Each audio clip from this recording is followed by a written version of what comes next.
সাবেক প্রধানমন্ত্রী বেগম খালেদা জিয়ার আগমনকে কেন্দ্র করে বিএনপি এবং বিএনপির অঙ্গ সংগঠনের লক্ষ লক্ষ নেতাকর্মী কিন্তু রাস্তার দুধারে কিন্তু ফুল নিয়ে দাঁড়িয়ে রয়েছেন অনেকে, সেটি কিন্তু আমরা দেখতে পাচ্ছি। এবং আইন শৃঙ্খলা রক্ষাকারী বাহিনী, বিশেষ করে সেনাবাহিনী, পুলিশ, র্যাবের সদস্যরা কিন্তু আইন শৃঙ্খলা রক্ষার্থে কাজ করছে। এবং আপনাদেরকে যদি একটু দেখাই, রাস্তার দুপাশে কিন্তু লক্ষ লক্ষ নেতাকর্মী কিন্তু দাঁড়িয়ে রয়েছেন এবং সাবেক প্রধানমন্ত্রী বেগম খালেদা জিয়াকে বরণ করে নেওয়ার জন্য কিন্তু তারা রাস্তার দুপাশে দাঁড়িয়ে রয়েছে, তেমনটি কিন্তু আমরা দেখতে পাচ্ছি। এবং এই যে নেতাকর্মীরা দাঁড়িয়ে রয়েছে, এটি শুধুমাত্র বিমানবন্দর এলাকা নয়, এটি প্রায় বিমানবন্দর থেকে ফিরোজার বাসা পর্যন্ত কিন্তু পুরো এলাকা জুড়ে কিন্তু এই নেতাকর্মীদের এমন ভিড় লক্ষ্য করা গেছে। এবং কয়েক কিলোমিটার জায়গা জুড়ে এমন নেতাকর্মীদের কিন্তু দীর্ঘ লাইন আমরা লক্ষ্য করছি। এই মুহূর্তে আমরা রয়েছি হোটেল রেডিসন ব্লুর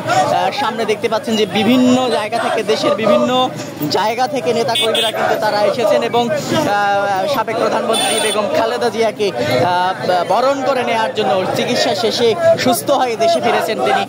এবং আমরা যতদূর জানতে পেরেছি, তিনি শাহজালাল আন্তর্জাতিক বিমানবন্দরে কিন্তু অবতরণ করেছেন, 11টার দিকে অবতরণ করেছেন এবং অবতরণ শেষে নেতাকর্মীদের সঙ্গে বিমানবন্দরে শুভেচ্ছা বিনিময় করে তিনি বিমানবন্দর থেকে বের হয়েছেন। এবং রাস্তার দুপাশে কিন্তু উপচে পড়া ভিড় আমরা দেখেছি। সেই উপচে পড়া ভিড়কে, নেতাকর্মীদের ভিড় ঠেলে তিনি কিন্তু ইতিমধ্যেই ফিরোজার বাসার উদ্দেশ্যে যাত্রা করেছেন, তেমনটি কিন্তু আমরা দেখেছি এবং সেটি কিন্তু আমরা জানতে পেরেছি। সব মিলিয়ে যদি বলি, কাতারের আমিরের একটি বিশেষ রাজকীয় ফ্লাইট এয়ার অ্যাম্বুলেন্সের মাধ্যমে কিন্তু তিনি লন্ডনের হিথ্রো আন্তর্জাতিক বিমানবন্দর থেকে ঢাকার হজরত শাহজালাল আন্তর্জাতিক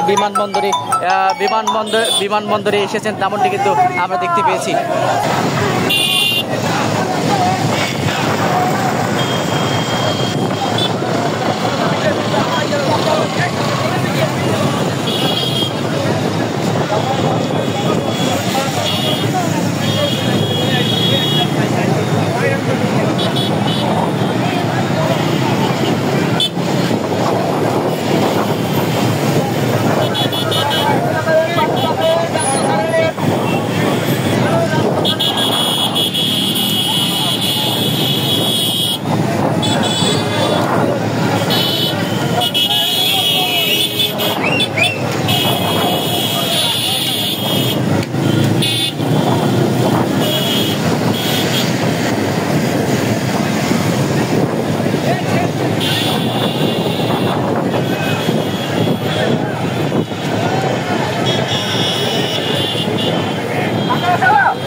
সাবেক প্রধানমন্ত্রী বেগম খালেদা জিয়াকে বরণ করে নেওয়ার জন্য রাস্তার দুপাশে কিন্তু লক্ষ লক্ষ নেতাকর্মী, বিএনপির নেতাকর্মীরা কিন্তু অবস্থান নিয়েছে, তেমনটি কিন্তু আমরা দেখতে পাচ্ছি। বিমানবন্দর থেকে একদম গুলশান পর্যন্ত, তার বাসা পর্যন্ত কিন্তু এই দীর্ঘ লাইন, সেটি কিন্তু আমরা দেখেছি। এবং আমরা ইতিমধ্যেই বিমানবন্দর থেকে আপনাদেরকে যেমনটি বলছিলাম যে তিনি বিমানবন্দরে অবতরণ করেছেন এবং গুলশানের দিকে যাচ্ছেন, তার বাসা ফিরোজার দিকে।